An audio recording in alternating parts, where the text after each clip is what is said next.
I pretended to be deaf for 3 years just to see what people really thought of me, and it destroyed my entire family. It started junior year when I got a severe ear infection that left me temporarily deaf in both ears for 2 weeks. During those weeks, I learned to read lips and discovered something fascinating. People say horrific things when they think you can't hear them. My hearing came back, but I didn't tell anyone. The first thing I learned was that my best friend Sarah called me pathetic behind my back. While sitting right next to me at lunch, she told Jessica how exhausting it was pretending to care about my problems. "She's so needy," Sarah mouthed while I stared straight ahead. My parents were worse. At dinner, my mom would silently mouth things like, "She's falling behind in everything," to my dad. He'd nod and mouth back, "It's probably just a phase." But the real revelation came from my sister Emma. Emma was 2 years older and the golden child. Straight A's, varsity soccer, early admission to Stanford. I thought we were close. I was wrong. One night, Emma brought her boyfriend over to study. I was in the living room, supposedly doing homework. They sat at the kitchen table where I could see them perfectly. "Is she always this pathetic?" her boyfriend asked, gesturing toward me. Emma laughed. "Pretty much. My parents baby her because she's the disappointment. They've basically given up on her being successful like me.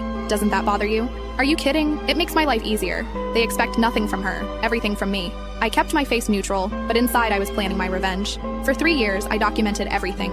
My parents had a betting pool with relatives about whether I'd graduate high school. My guidance counselor told colleagues I was a lost cause. Even my grandmother told my mom she was embarrassed to introduce me to her bridge club. The breaking point came at Emma's graduation party. The whole extended family was there, celebrating her acceptance to medical school. I sat in the corner playing the part of the disabled sister. That's when I overheard my parents talking to my uncle. "We're honestly relieved," my dad said. "At least one of our kids turned out normal.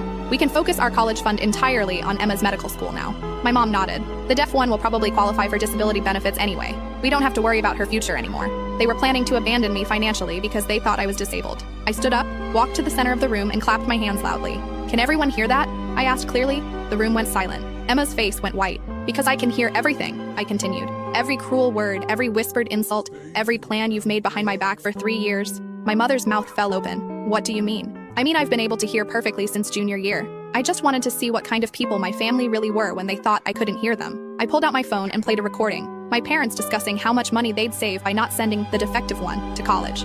Emma started crying. "We didn't mean—" "Yes, you did," I cut her off. I turned to my parents. "You raised me for 18 years, then wrote me off the moment you thought I had a disability." I picked up my graduation gift, a cheap bracelet they'd clearly grabbed last minute, and handed it back to my mom. "Keep this. You'll need to save money now that you only have one daughter." I walked out and never went back.